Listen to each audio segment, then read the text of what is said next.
అహ్మదాబాద్ విమాన ప్రమాదంలో 242 మంది మృతి చెందారు. విమానంలో ఉన్న వాళ్ళందరూ ప్రమాదంలో ప్రాణాలు కోల్పోయారు. 169 మంది భారతీయులు, 53 మంది బ్రిటన్ వాసులు, ఒక కెనడియన్, 7 పోర్చుగల్ వాసులు మృతుల్లో ఉన్నారు.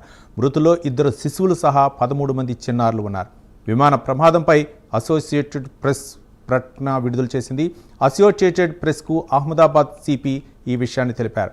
దీనిపై మరింత సమాచారం మా కరస్పాండెంట్ రాజేంద్ర అందిస్తారు. రాజేంద్ర, మొత్తానికి ఏదైతే ఇవాళ మధ్యాహ్నం అహ్మదాబాద్ నగర్లో జరిగిన ప్రమాదంలో దాదాపు AI-171 ఫ్లైట్లో సుమారు 242 మంది ప్రయాణికులు దాంట్లో ఉన్నారు. దీంట్లో 230 మంది ప్రయాణికులు, 10 మంది దానికి సిబ్బంది ఉన్నారు. అదేవిధంగా 2 పైలట్లు ఉన్నారు, పైలట్ అండ్ కో పైలట్.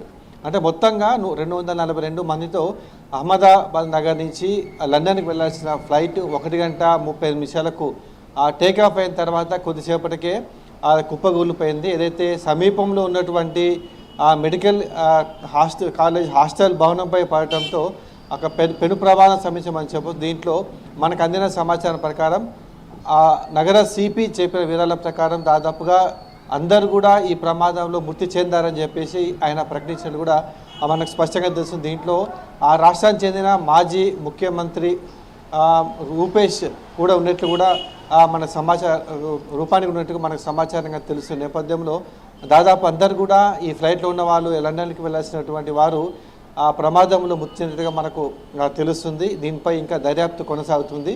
ఏదైతే మెడికల్ కాలేజ్ హాస్టల్ భవనంపై ఒక్కసారిగా ఫ్లైట్ కుప్పగోలిపోవడంతో ఇంకా ప్రమాదం ఏ విధంగా ఉంది, ఆ భవనం కింద ఎవరు ఉన్నారనేటువంటి దాంట్లో కూడా దర్యాప్తు చేస్తున్నారు. ఇది ప్రమాదం జరిగిన వెంటనే పెద్ద ఎత్తున మంటలు, అదేవిధంగా దట్టమైన నల్లటి పొగ రావడంతో ఫైర్ సిబ్బంది ఎప్పటికప్పుడు సహాయక చర్యలు చేపట్టారు. అదేవిధంగా ఏదైతే పరిసర ప్రాంతాల్లో ఉన్నవారు గాయపడ్డ క్షతగాత్రులు ఉన్నారో వారందరూ కూడా సమీపంలోనే ఆసుపత్రి తరలించి వారికి వైద్య చికిత్సలు అందించే ప్రయత్నం చేస్తున్నారు. ఆసుపత్రులకు కాసేపటి క్రితమే గుజరాత్ ముఖ్యమంత్రి భూపేంద్ర పటేల్ కూడా వెళ్ళి అక్కడ ఎవరైతే చికిత్స పొందుతున్నారో వాళ్ళు పరామర్శించారు.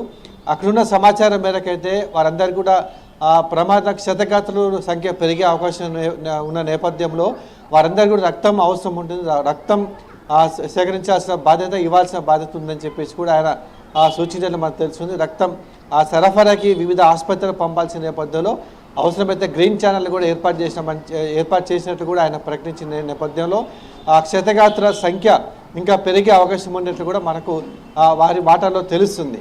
అయితే లండన్ బయలుదేరిన విమానం టేకాఫ్ అయిన కాసేపటికే అక్కడ ఉన్నటువంటి మేడే కాల్ ద్వారా సిబ్బంది సమాచారం అందించారు. మేడే కాల్ అంటే ఒకవేళ టేకాఫ్ అయిన తర్వాత ఆ విమానంలో అకస్మాత్తుగా ఏదైనా ప్రమాదం కానీ అంటే సాంకేతిక సమస్య కానీ వాళ్ళు గుర్తించిన వెంటనే ఎమర్జెన్సీ కింద ఇచ్చేటువంటి కాల్ని మేడే కాల్ అంటారు. ఈ కాల్ ఇచ్చిన కాసేపటికే ఆ విమానం కుప్పగూలిపోవడంతో అక్కడ అసలు ఏం జరిగింది అనే కోణంలో ఇప్పుడు పౌర విమాన శాఖ కూడా ఇప్పటికే డీజీసీ అధికారులు కూడా దీన్ని దర్యాప్తు చేసినట్టు మనకు తెలుస్తుంది. ఆ ప్రమాదం సాంకేతిక సమస్యతో తలెత్తిందా లేకపోతే దీని వెనక ఏమైనా కుట్రకోణం ఉందా అనేటువంటి అంశం మీద కూడా ఇప్పటికే వివరాలు సేకరించే ప్రయత్నం ఉన్నట్టు మనకు తెలుస్తుంది.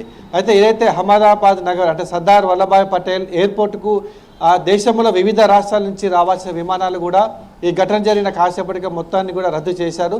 ఒకవేళ సమీపంలో ల్యాండ్ కావాల్సిన విమానాలు కూడా ఏమంటే వారి దారి మళ్ళించి సమీపంలో ఉన్న ఎయిర్పోర్ట్లో కూడా వారి అంటే ల్యాండింగ్ అయ్యే విధంగా అధికారులు ఏర్పాటు చేశారు. మరోవైపు ఈ ప్రమాద ఘటన పై ప్రధానమంత్రి నరేంద్ర మోడీ, అదేవిధంగా హోంశాఖ మంత్రి అమిత్ షా కూడా ఎప్పటికప్పుడు సమీక్ష చేస్తున్నారు.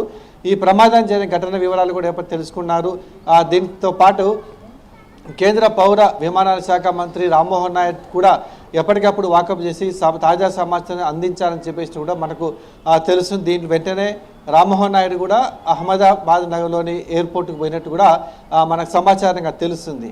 అంటే మొత్తంగా ఈ 242 మంది ఒకేసారి ప్రమాదంలో మృతి చెందిన నేపథ్యంలో దీని ఘటన చాలా సీరియస్గానే తీసుకుంది. కేంద్ర ప్రభుత్వం కూడా సీరియస్ తీసుకుని డీజీసీ అధికారులు ఇప్పటికే అసలు ఏం కారణాలని చెప్పేసి కూడా వాళ్ళు ఇప్పటికే ముమ్మరంగా దర్యాప్తు చేసే విధంగా ఇప్పటికి చర్యలు చేపట్టారు. అహ్మదాబాద్కి సంబంధించి సిటీ పోలీసుతో పాటు బీఎస్ఎఫ్ కానీ మిగతా దర్యాప్తు సంస్థ అధికారులు ఎలాంటి ఇబ్బందులు తలెత్తకుండా చుట్టుపక్కల ప్రాంతాల్లో ఉన్న అందరూ కూడా జనం సమూహం లేకుండా ఖాళీ చేయించే ప్రయత్నం చేస్తున్నారు. మరోవైపు ఆ ప్రమాదంలో ఏదైతే మెడికల్ కాలేజ్ హాస్టల్ భవనం మీద కుప్పగోలిందో దాని పరిసర ప్రాంతాల్లో కూడా దట్టమైన పొగలు అదేవిధంగా మంటలు అంటుకునే నేపథ్యంలో ప్రమాదం ఏ స్థాయిలో ఉన్నటువంటి అంచనా వేయాలంటే ఇంకా మరికొంత సమయం పట్టే అవకాశం అయితే ఉన్నట్లు కూడా సమాచారంగా తెలుస్తుంది.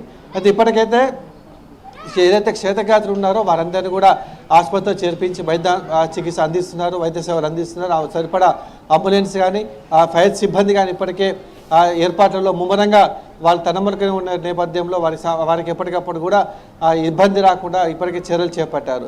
అయితే ప్రమాదం జరిగినటువంటి ఘటనకు సంబంధించి డీజీసీఏ దర్యాప్తు ఇప్పటికే ప్రారంభించిన నేపథ్యంలో దర్యాప్తు దానిలో ఏమైనా కుట్రకోణమా లేకపోతే విమానంలో సాంకేతిక సమస్య లోటు ఏమైనా తలెత్తిందా అనే అంశం మీద తేలాల్సి ఉంది. దీన్ని ఆపై కేంద్ర ప్రభుత్వం కూడా ఈ ప్రమాదాన్ని చాలా సీరియస్గా తీసుకున్న నేపథ్యంలో దర్యాప్తు కూడా ముమ్మరంగా జరిగి పూర్తి వివరాలు కూడా మరికొద్ది సేపట్లోనే వెలువడే అవకాశం ఉన్నట్లు కూడా మనకు సమాచారంగా తెలుస్తుంది. Right, thank you Rajendra.